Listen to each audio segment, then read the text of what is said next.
This PC can't run Windows 11। तो दोस्तों Windows 11 की इंस्टॉलेशन में हमको मैक्सिमम सिस्टम्स में ये एरर देखने को मिलता है। जैसा कि मेरी लैपटॉप में ये इंस्टॉलेशन के वक्त मैंने फेस किया। मैंने विंडोज़ 11 की बूटेबल पेन ड्राइव से अपने लैपटॉप को अभी बूट किया है। तो मैं पहले आपको एरर शो कर देता हूँ। इंस्टॉलेशन के टाइम पे ये एरर कैसे पॉपअप होता है, एरर का रीज़न क्या है एंड इसको हम रिजॉल्व कैसे कर सकते हैं।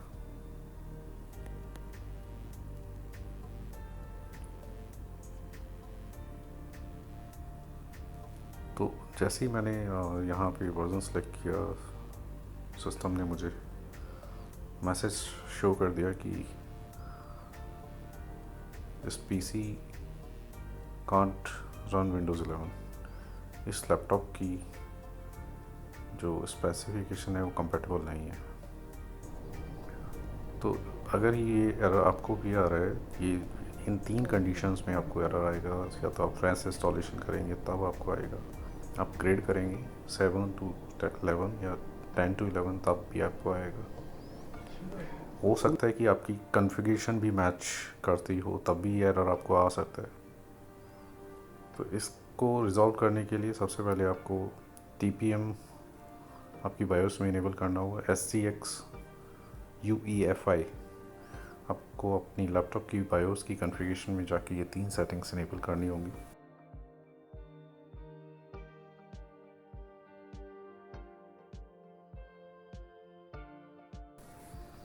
लेगेसी बूट आपको डिसेबल करना होगा।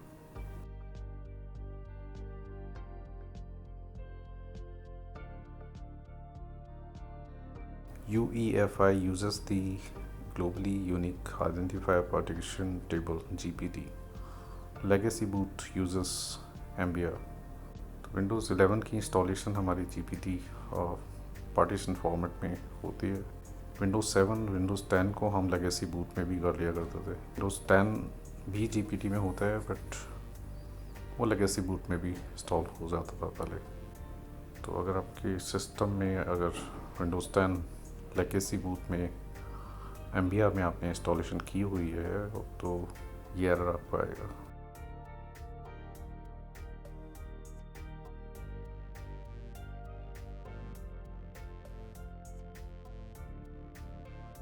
तो सिस्टम मैंने ऑन कर लिया। बायोस सेटअप में जाके मैंने सबसे पहले बायोस सेटअप में सिक्योरिटी में TPM को इनेबल कर दिया है।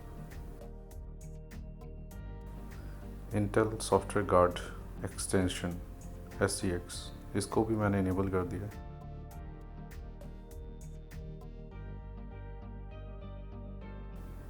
सिस्टम कॉन्फ़िगरेशन एक ऑप्शन है बायोस के अंदर, उसमें मैंने लेगेसी बूट को डिसेबल कर दिया है। इसके बाद हम बायोस की सेटिंग्स जो हमने चेंज की हैं उनको सेव करके एक्सेट कर देंगे एंड फिर से बूटेबल पेन ड्राइव से हम सिस्टम को बूट करेंगे।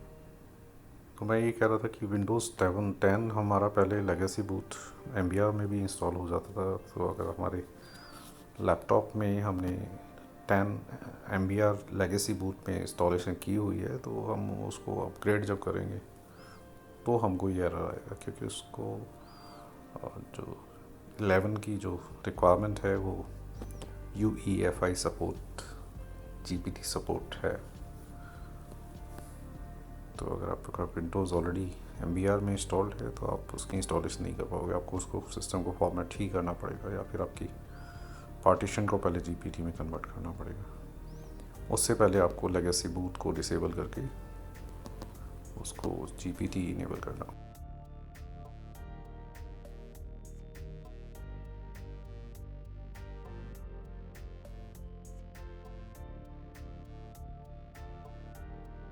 तो जैसे ही मैंने ये सेटिंग्स की हैं आप देख रहे हैं यहाँ पे एरर मुझे नहीं आया है। डायरेक्ट इंस्टॉलेशन देन पार्टीशंस मुझे शो कर दिए।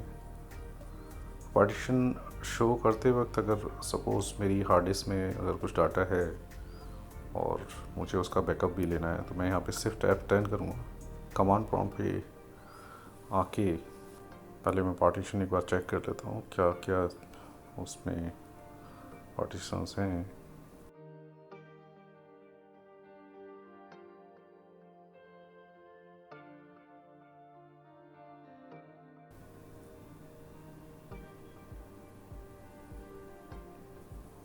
तो मुझे डाटा कॉपी करना है, मैं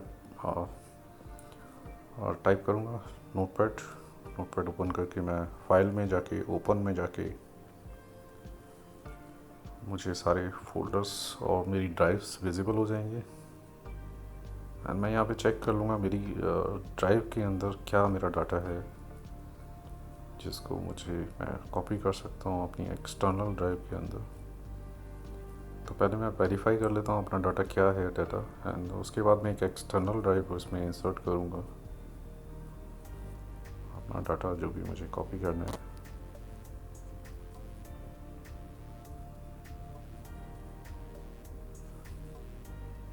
तो मैंने एक एक्सटर्नल ड्राइव इसमें इंसर्ट की है। USB पोर्ट में मैंने एक्सटर्नल ड्राइव इंसर्ट कर दी है। एंड अभी मैं सिस्टम की जो हार्ड डिस्क है उसके पार्टीशंस में जाके डाटा अपना चेक करके कॉपी करके एक्सटर्नल ड्राइव में उसको मैं पेस्ट कर दूंगा। एंड उसके बाद हम अपनी इंस्टॉलेशन को आगे प्रोसेस कर सकते हैं।